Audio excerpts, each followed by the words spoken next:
Hey, great. It's great to have Mirta Galesic today. I'm going to briefly introduce Mirta. Mirta Galesic is professor at the Santa Fe Institute, resident faculty at the Complex Science Hub in Vienna, and the Verman Complex System Center.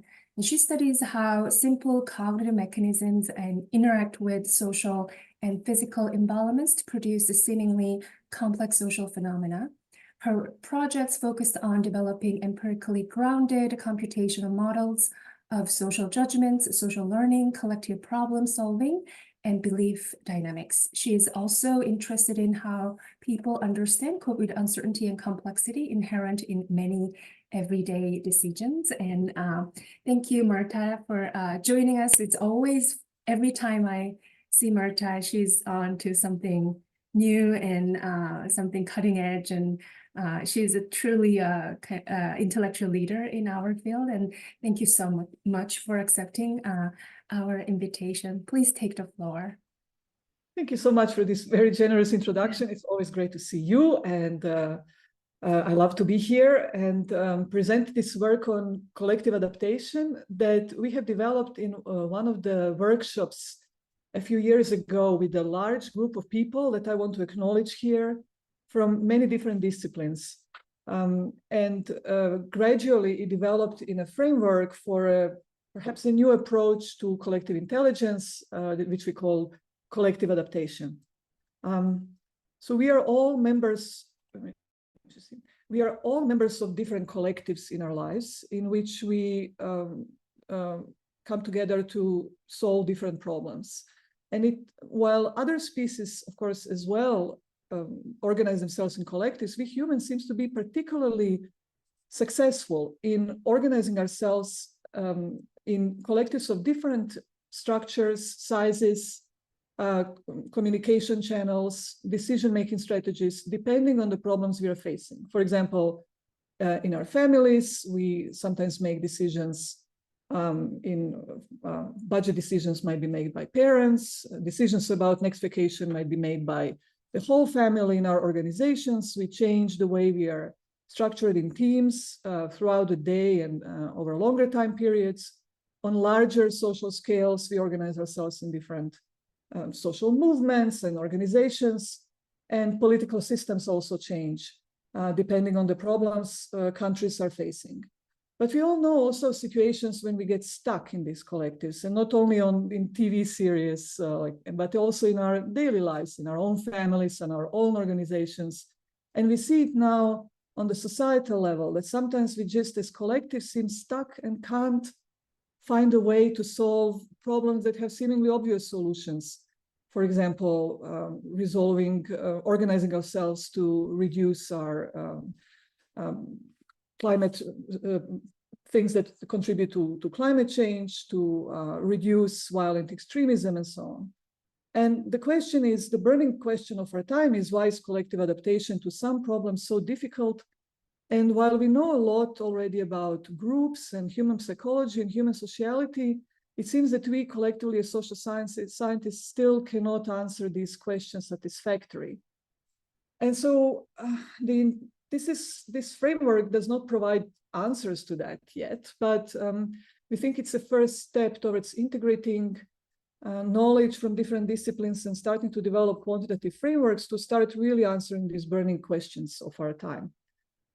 So we see collective adaptation as an emerging property of a complex system of individual cognitions, social networks, and problems we are solving.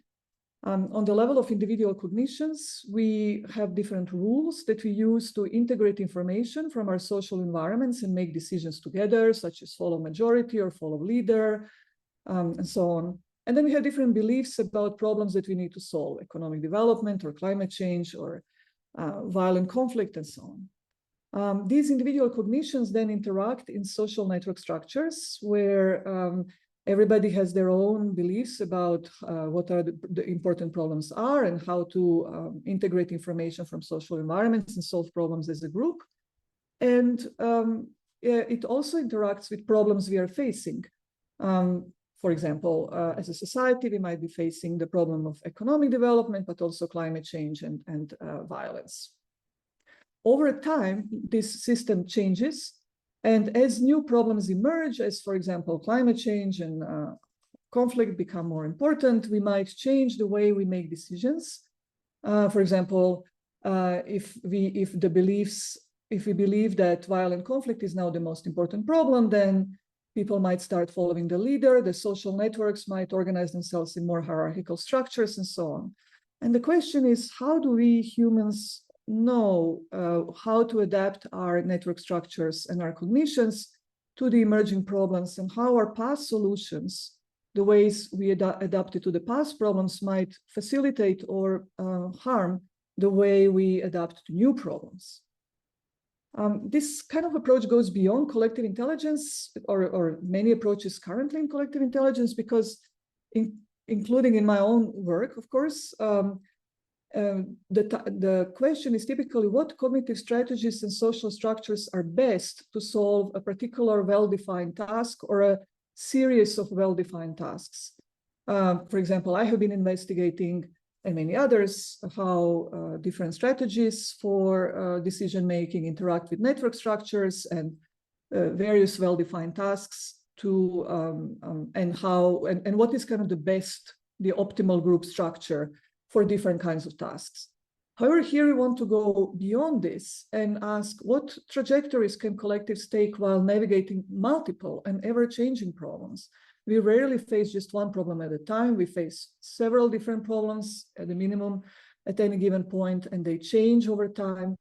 And sometimes we might, as I said, look as if we are stuck. And to an outside observer, a society, a group, a collective might seem stupid, but we are asking, instead of who is stupid or who is intelligent, we ask, how did we get here and where are we going? And can we do something about nudging ourselves to choose maybe more beneficial paths for our collectives? This is a challenge to investigate this complex system, because different parts of the system have been studied in different disciplines, individual cognitions, in psychology, my home discipline, cognitive science, anthropology, philosophy, so on. Social network structures were more studied in sociology, economics, organizational science. Problems are then defined in yet other disciplines: economic development, economics, climate science about climate change, political science about group conflicts, and so on. And so there is, we still need integration. And we do have, of course, many very good models of collective dynamics coming mostly from people outside of social science, almost applied mathematics, physics, computer science. But they also could profit from tighter integration with actual disciplinary knowledge about these different components. And so I think that's a challenge for social science in next 10 years. This collective adaptation have been studied, and basically the aspects of this collective adaptation have been studied for a long time under different labels. One is, as I already mentioned, the collective intelligence, which studies what are kind of the best group structures and best decision-making strategies for some one or more well-defined problems. But then there is also literature on social learning in psychology, in animal learning, which describe different strategies that humans and other animals use to learn from others and take advice from others. There is a whole other literature on collective problem solving, which investigates also exploration, exploitation, trade-offs in humans and other animals. Then there is a literature on wisdom of crowds, which is somehow also a little bit separate and investigates how can we best integrate information from large group of people to best predict future events and make decisions. There is also a relatively separate literature on group decision-making in political science and psychology. Then there is also literature on belief dynamics, which is usually considered separate from these other disciplines, these other labels, but in fact studies some of the same processes, how we learn from each other about what beliefs are most justified in a particular situation, how they spread in social networks. There is also a wonderful literature on cultural evolution, which studies how knowledge and beliefs spread in societies over longer periods of time. Game theory, of course, especially some parts of it are also relevant here, literature on group minds, and many others.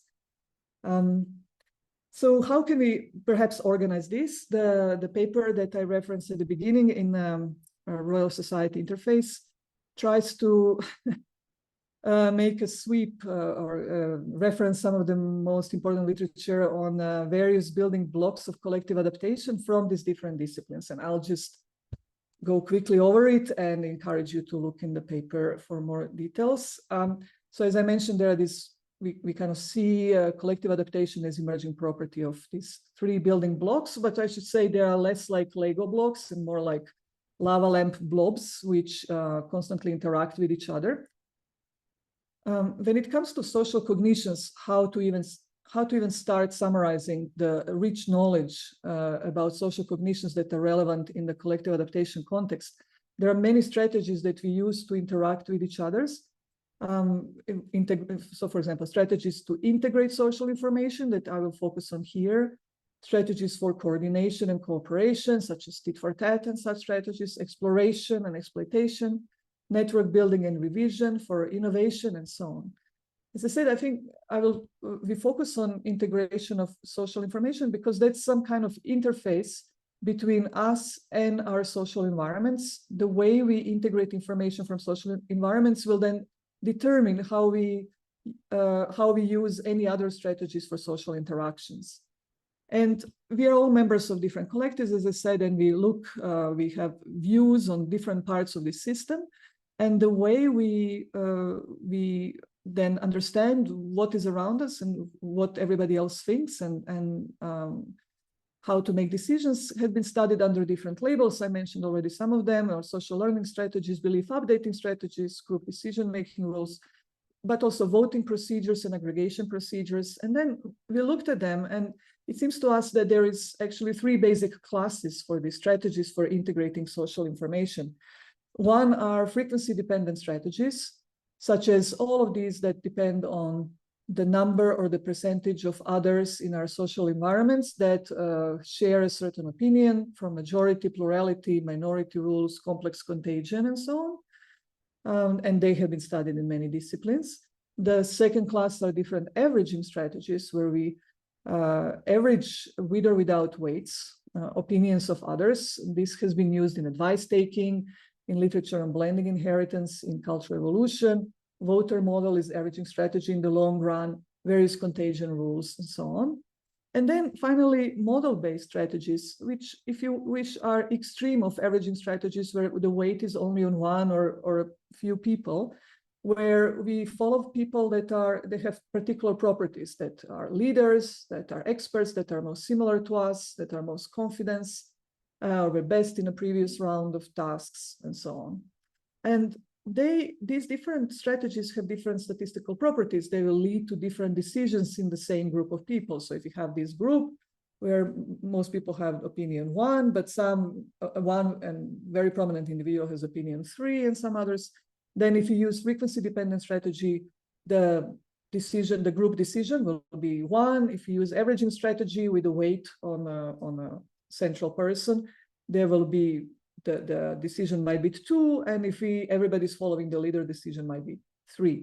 And so it's important to understand always, when we are starting a collective, what is the strategy that people are using to make decisions. And this can be culturally determined, organizationally determined, different institutions that determine how we make these decisions, but they also can be adjusted on the fly. Another property of cognition that's important for collective adaptation are different beliefs that we have about important problems. For example, people differ in how important it is to take care of climate change, or vaccination, or violent extremism. All of these, we have different beliefs in a society, and the question is then, how easy or difficult is collective adaptation towards a good solution when part of the population does not agree on what important problem is? And this is a whole other line of research that I don't have time now to go into, but it falls in this area of belief dynamics. The second building block of collective adaptation are social networks. And of course, there is a huge literature on social networks and social environments more generally. And we cannot summarize it all, but for the problem of collective adaptation, there are some aspects that are particularly important. One is perceived versus subjective networks. Most of the most of the literature on social networks now is based on objectively, more or less measured networks, where we record who is communicating with whom, who is talking to whom. We also ask people who they met in a given day. And from that, we construct social networks. However, depending on the problems, we will pay attention to different parts of the social networks.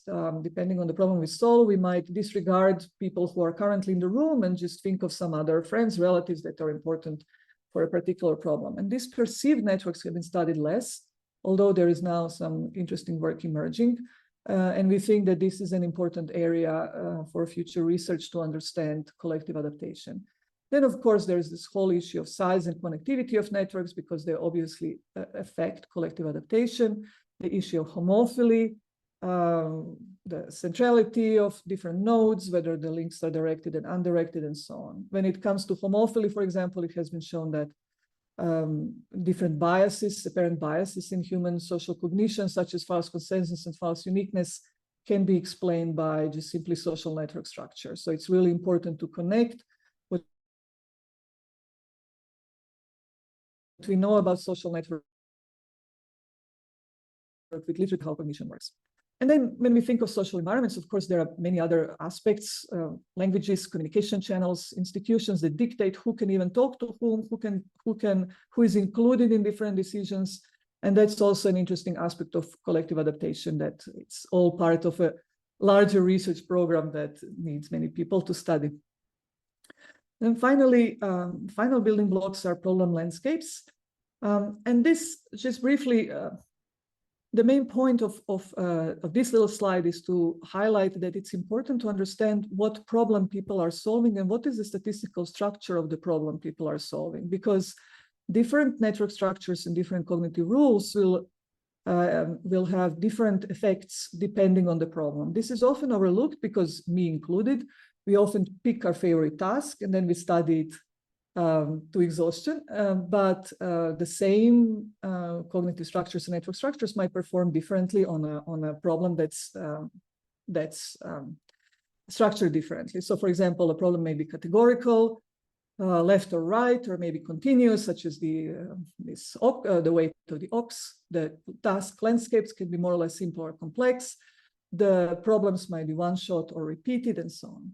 And then there is, of course, a global environment surrounding all these problem landscapes, various economic, political, cultural factors that will determine what are the payoffs of different options and what problems are most important to solve at any given time. So let me give you an example of why is it important to study all of these three building blocks together. And this is a static example. It's not yet dynamic collective adaptation, but I think it's illustrative of the whole idea. So the excellent Daniel Berkozzi and I some time ago have been studying how several cognitive rules for making decisions in groups, follow best, follow majority, follow a random member, or individual learning, interact with more or less connected social networks and more or less complex problem landscapes. So simple landscapes that have one global optimum and more rugged landscapes that have several different optimum. And why we were studying this, because there were at that time contradictory findings about the interaction of network structure and wisdom of crowds. One prominent set of studies have found that poorly connected and slow networks are actually better for these complex tasks. So on the x-axis, we have time or rounds of group solving process. On the y-axis is the average score. And people connected in less well-connected networks are at the beginning maybe a little bit less good, but at the end they achieve better payoffs than people who are in more connected networks. So this can be studied this have been found both in a simulation studies, but also in experimental studies. Another excellent study have found actually the opposite, so that people who are in more connected networks are actually better in solving complex tasks. And the question is now, why is this so? And we suspected that the difference might be in strategies people are using. We suspected that cognition might have been neglected in interpreting these results. And so we were looking at how in the same network structures, different strategies for decision learning perform. So when the task is simple and the network is well connected, we find that the best member strategy, so following the best member, achieves the best performance most quickly. And other strategies such as majority rule and even individual learning also achieve good performance, but slower. And this is because in these simple environments, it is important to quickly find the best solution and just greedily converge to it. And we see the diversity of solutions falls most quickly for groups that are following the best member strategy. So just to explain, so on every round of the experiment, they can choose currently they can choose a solution that they think is best, and they either copy the member that was best in the previous round, or they follow the majority of people. Okay, the interesting finding that in complex tasks, the slow learning strategies are better. So we still have the fully connected network, but now we have a complex task. And now the majority rule, in particular, the majority rule that's based on observing only 3 other individuals rather than 9, so small majority, performs best in the long run. And why is this? We think that this is because these groups are able to maintain the diversity of solutions long enough to explore the space and find the best solution and then converge on it. And then how can we explain these contradictory findings in the literature? So we find actually the interaction between the network structure and the strategy that people use to make decisions. So actually when people use this fast best member rules, and we call it fast rule because it is possible in every round to make a decision. In every round, there is somebody who's a little bit better in the previous round, whereas majority rule needs some time to emerge because there are so many possible solutions that it takes a few rounds until until majority of people have one single solution. And so we call it a slow rule. So when people are using this fast rule, then actually less fully connected networks are better. And so there is this interaction between networks and cognitive strategies. And I should say that Rob Goldstone, a few years ago before this paper, has also found something similar, that for complex tasks, there is this sweet spot between the speed of learning and the connectivity of networks. And so when we look at these contradictory findings about network structure and wisdom of crowds, and if you look at more closely in what strategies participants in these studies have been using, actually those that show that slow network structure was better were using best member strategy, so the fast strategy. And this study that shows that fast network structure is better used the frequency-based strategy. So we see that only by studying the whole system of cognition and networks, we can understand this contradiction. And now back to collective adaptation. How does this go over time? How can this help us then to understand how collectives change their network structures and decisions and decision-making strategies in response to different problems? Here is a very simple example how we think about this. And it will be interesting to discuss later. So let's assume that over time, a collective faces 2 problems. At the beginning, a simple problem, like that one with the one global optimum, brings most reward, and collective wants to adapt their networks and their cognitions to solve this simple problem. However, over time, this complex problem creeps up, and now the society needs to adapt differently to solve this complex problem. And as I just shown, when the problems are simple, these are these blue bars, then if you look at the social learning propensity, it is good that social learning propensity is high. And when we look at connectivity of networks, it's also good that connectivity of networks is high for these simple problems. Now, when it comes to complex problems, we saw that there are 2 options. Either one should use a fast learning strategy with high social learning propensity together with a low connected network, not well-connected network, or it is good to use a slow learning strategy, such as the majority rule, with a well-connected network. So these are the 2 options for the collective. And now we can now think of a meta-level landscape, a problem landscape that shows what is the reward of solving different problems at a particular point in time. So in time one, when the simple problem dominates, then we can imagine that the peak performance of the collective will be achieved when social learning propensity is relatively high and connectivity is relatively high.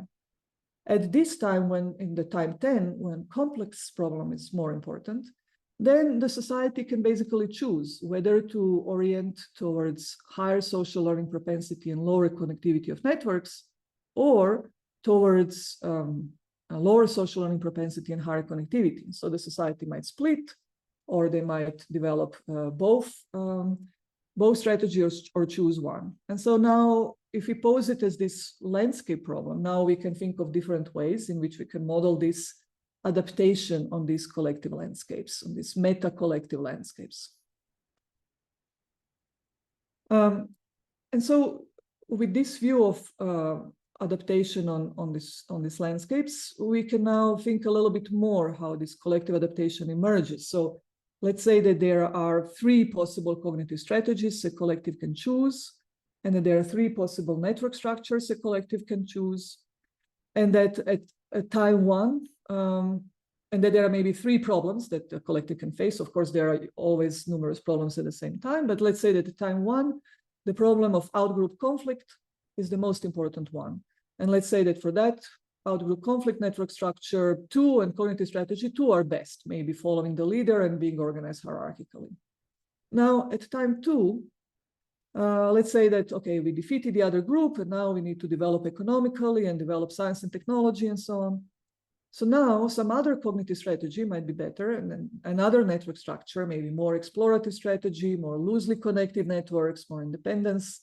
And now we can imagine this as collective kind of creeping up this problem landscape, which has now changed to indicate that this economic development is now the most important problem. And the collective now needs to creep up to this different point in landscape. And this can be more or less difficult depending on the initial position of the collective. And now let's assume that pandemic starts. So now we need to adapt back to a society where maybe is willing to follow an expert advice and have particular, again, a very different network structure. And for some societies, this can be more or less difficult to navigate now this landscape toward that other network structure and cognitive strategy. For example, in excellent work of Katrin Schmelz and Sam Bowles from the Santa Fe Institute, they have found that East Germans, especially the older ones who were used to kind of the rule of the government, were more likely to accept governmental regulations for wearing masks than West Germans who were more used to independence and so on. And we can think of many other examples. For example, to reduce corruption in societies, it also, one can imagine that the society needs to pass through a valley where nobody is better off for a while until the rule of law kicks in. Or American health system also, it's maybe in a position where changing it requires some sacrifices first before it can reach a better solution. So over time, these landscapes change, and with it, we need to change our network structures and cognitive strategies. So there are some implications then of this view. One is maybe the most important, that we have this path dependence. So depending on where we were, it will be more or less easy for us to reach solutions for new problems. And this then is an interesting perspective on apparent collective stupidity. Sometimes we say that other collectives are just stupid, but actually it just might be difficult for them to adapt quickly enough to new problems.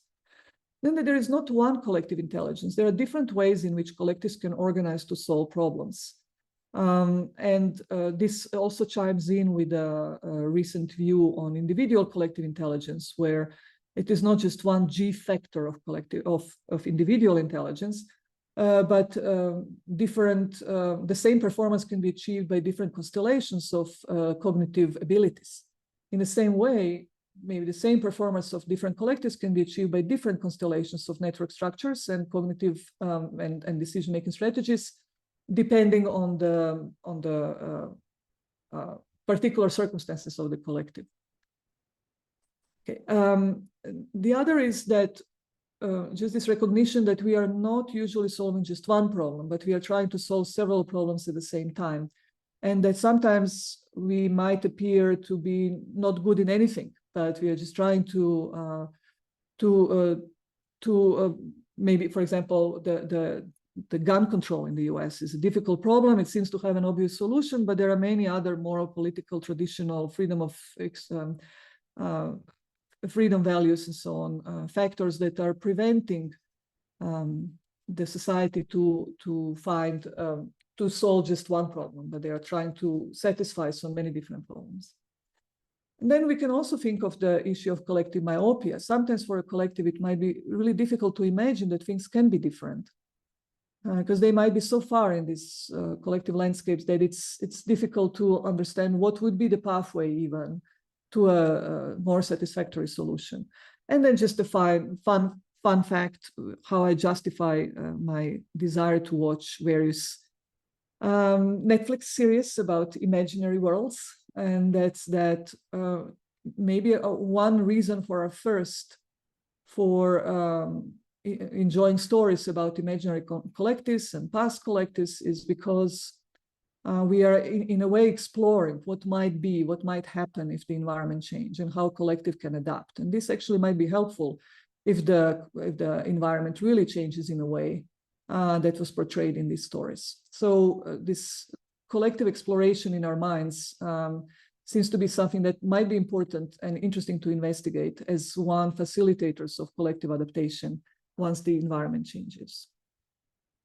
Okay, so now this is all a bunch of words and qualitative approach, and we integrated all this literature, and now what, right? So I invite you all to think about this, and I think this is really a long-term and large group project to develop then something more rigorous and to develop quantitative models of collective adaptation. So my dream is that, 10, 20 years, we are able as social scientists to say something about what is the likelihood that we are approaching a violent conflict? How do we nudge ourselves from going away from violent conflict and pandemics and climate change, and also in our personal and professional lives? How do we adapt our collectives better? Can we say something more rigorously than these qualitative claims? And there are different challenges in modeling collective adaptation. These models should somehow be simple, so that we can understand them, but grounded still in theories of human cognition and sociality. They should represent somehow this dynamic interplay of cognition, network, and problem structures. And they should produce quantitative predictions that can be tested by empirical data. So there is this interaction between empirical tests and quantitative prediction, I think, is important. Oftentimes we see, and I build myself, quantitative models that are neat, they're nice, you can make nice graphs, but at the end, we are not sure whether this or some other of many of the hundreds of other models better explains empirical data, and whether they have any predictive power. And so how to go about this? In a wonderful paper by Phil Anderson, he was saying, well, each stage of scientific hierarchy needs entirely new laws, concepts, and generalizations, requiring inspiration and creativity to just as great a degree as in the previous one. So do we need completely new modeling frameworks? Or can we build maybe on some modeling frameworks that already exist? I think I'm a little bit towards the right-hand side of the slide in the sense that it seems that analogies with other systems might help us to at least make a start on collective adaptation. And metaphors has been used in science to study problems that we don't have a good grasp on. There's a large literature on metaphors in ecology and evolution, in cognitive psychology, in economics. And so the question is, can we use some of these analogies to start on collective adaptation? And so we are actively looking at different models in other sciences or in related sciences. So there is, of course, reinforcement learning, and I will show a little model that we are currently building on reinforcement that uses the idea of reinforcement learning.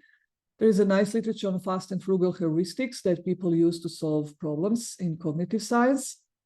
There is Bayesian reasoning, and especially Bayesian nets, that also might be a useful way to look at collective adaptation, and different other expected utility models, social learning models. Models of institution development and evolution are also interesting here. And then there are models from other sciences, such, for example, from evolutionary biology, where the metaphor of adaptive landscape comes from. Then the cultural evolution, the multi-level selection, adaptive dynamics, all of these might be interesting metaphors for analogies for collective adaptation. Then we and others have been using models from statistical physics that are also interesting to kind of model the dynamics of a system over time, but sometimes they are maybe perhaps too simplistic, but they can be a good start. And then, of course, there is a wonderful literature in ecology on dynamic interaction networks and others that also we still didn't explore, but we think could be a potentially fruitful avenue for understanding the ecology of human social systems. But what we think is most promising is combining these analogies, because different processes of collective adaptation happen on different timescales. Sometimes some of our decisions are fast, especially our individual decisions. Some social phenomena, changes of network structures of institutions that dictate network structures are happening on longer timescales. And so I particularly like two recent papers, not from our group, one from the Max Planck Institute for Human Development, which combines drift diffusion model of learning on shorter timescales, and then an evolutionary process that evolves parameters of the drift diffusion model. That's interesting because it basically combines the cognitive model of decision-making in groups with a larger social model, like longer social evolutionary process of adapting the parameters of this model. And then there is an excellent research from Simon Levin's group, Pooney et al., which combine epidemiological and evolutionary models on different timescales. And so in our own approach, we are currently investigating the idea of reinforcement learning of features of social cognitions and social networks on shorter timescales, where we see it as we use kind of bundles of features, where features are cognitive rules and network structures, which get rewarded more or less depending on the problems we are facing. And so the idea is that we are learning these bundles of features from the rewards we are getting at different time points. And so it's just a standard way where we learn the overall value of a particular point in the problem environment, and we choose the point with the highest value. And the reward then can be based on both individual rewards, but also collective parts, profit from the collective, which then might be more or less positively correlated or negatively correlated with individual rewards. So different things can be incorporated in this framework, we believe. And then we can also think of evolution on the longer time scale, where we learn this parameter. One of the basic parameters is reinforcement learning, and this is this speed of adaptation. So how quickly we learn from current rewards. And this speed of adaptation can be learned from other collectives around us. So now we can imagine that there is not just one collective, but there are a number of collectives, and each of them, and we not only can observe our own rewards, but we can observe what other collectives rewards and their speed of adaptation. And by the process of cultural evolution, we might learn to be more or less adaptive as a collective. And in the real world, we sometimes see that some collectives are kind of stuck in their ways, they're less adaptive. Some collectives are more adaptive, and this might be actually a feature of the environment we are actually learning through this process of cultural evolution. So this is current idea. As I said, there are many other ideas, and I think this is an interesting thing to explore in the future. And then, of course, it's important to test all of these models. I'm a big believer in collecting data, in comparing different models. We are still at the very beginning here. One source of data obviously can be group experiments where participants solve problems in groups, and problems change over time. So we are not solving just one problem, we change problems over time. We can also solve several problems at the same time. People can learn from each other and rewire their networks. Of course, Al-Matuk groups and others have already wonderful group experiments where something like this is happening. But we can even enrich them more to have several problems and see how groups adapt when they change.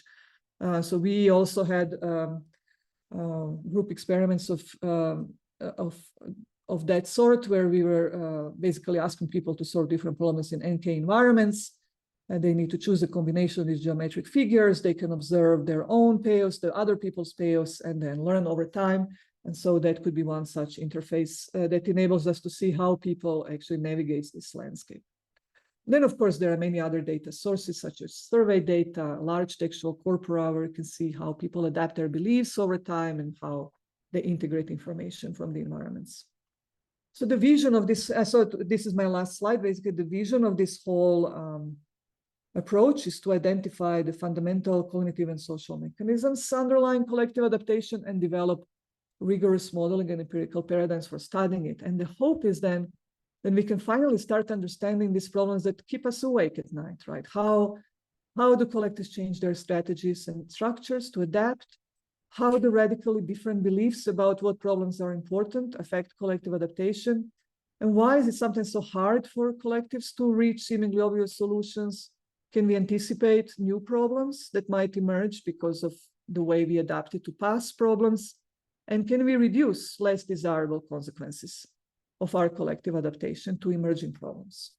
Thank you for listening. I'm looking forward to questions. This is amazing. Thank you, Mirta.